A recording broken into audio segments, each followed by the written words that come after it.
Las Vegas Little Theater kicked off its 47th season with the production of Born Yesterday, which can only mean it's time for Backstage in Vegas.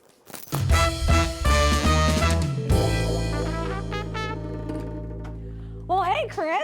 Cool. Welcome to Las Vegas Little Theater. This is gorgeous set, by the way. To see the incredible change in the set from Tuck Everlasting to now is incredible. It's amazing what you can do with a little bit of money and a small budget, but a lot of passion. Yeah. You can make anything change and make it to the dreams that you see as a director. This show has been a dream in that effect because of its very apropos to the political climate right now, and it is a political comedy where we're looking at a young woman who comes of age with her rich boyfriend and learns what really goes on in the world of politics and money, which is why you have the name Born Yesterday. There's so many moving parts to directing and things you have to sort of put one hat on to take another one off. So what has your process been like doing that? The beautiful thing about community theater is it's community. And I like to make my directing process very collaborative, not only with the actors, but with all of the technical crew as well.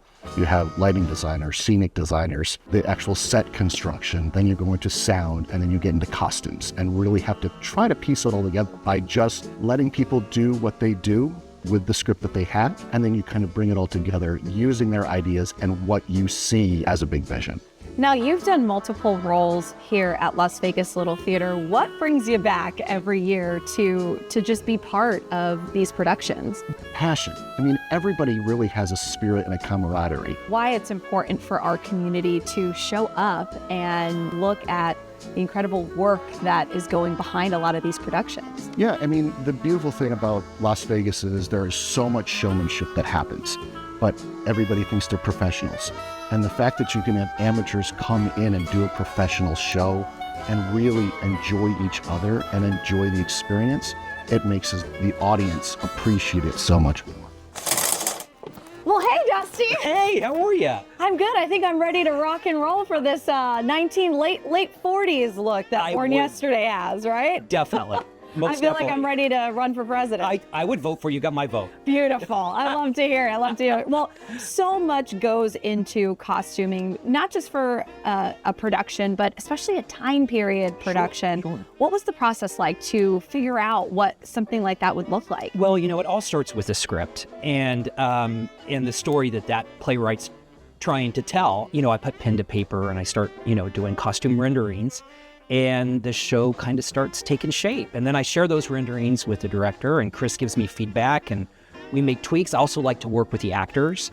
I like to see and hear about what they like to wear, what they feel comfortable in, and what story their character is trying to tell. I think that's the most important thing. Yeah, and I do know that from an actor's perspective, they often say that even putting on, some of the pieces that they're going to wear really does even help them even more so dive into that character. That's my most favorite thing about the process, and that's why I keep coming back to costume. That leap that they take once they put on that garment or they have that accessory is magical. Well, I see a fur piece that I think would look amazing. Oh, so yeah. I may have to grab that because I've got to go talk to talent now. There we go. I've got to be, in the right frame of mind and really into the time period. I think you're our new Billy Dawn. Love it.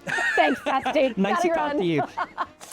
Well. What hurry we here? Well, Jessica, welcome to our theater. Well, you've got to tell me about your character in this production of Born Yesterday. What was it like, and what was the process like to really tap into who Harry is? Well, Harry's a complete degenerate, so I'm pretty much typecast. He's from Plainfield, New Jersey. He's pretty much a junk man and a mobster who's trying to buy off the senator. Having lived in New Jersey for a few years, the accent kind of, I got it in me. It's all in the face too, in the mouth. I see that. Yeah, you gotta do it. Yeah, so.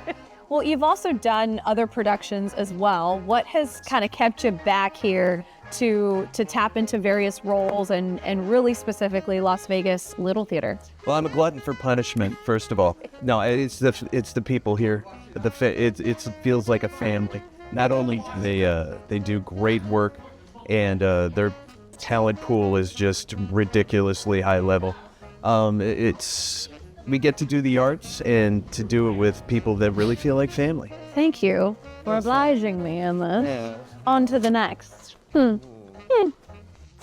hey, Gabe. Hi, how are you? I'm doing great. Tell us a little bit about who your character is in this production. Paul Verall, he is a journalist.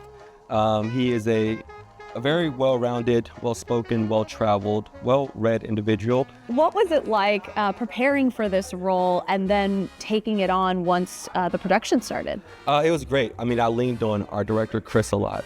He helped me a lot while we were, really kind of nailing down the character. Once the cast gets off book and we start, gelling not only within our characters, but with each other, I think that's my favorite part of the process. You start clicking on all cylinders and everything just comes together and you're finally getting to that point where you're bringing the words on the script to life. And it's just like, it's heavenly almost. So.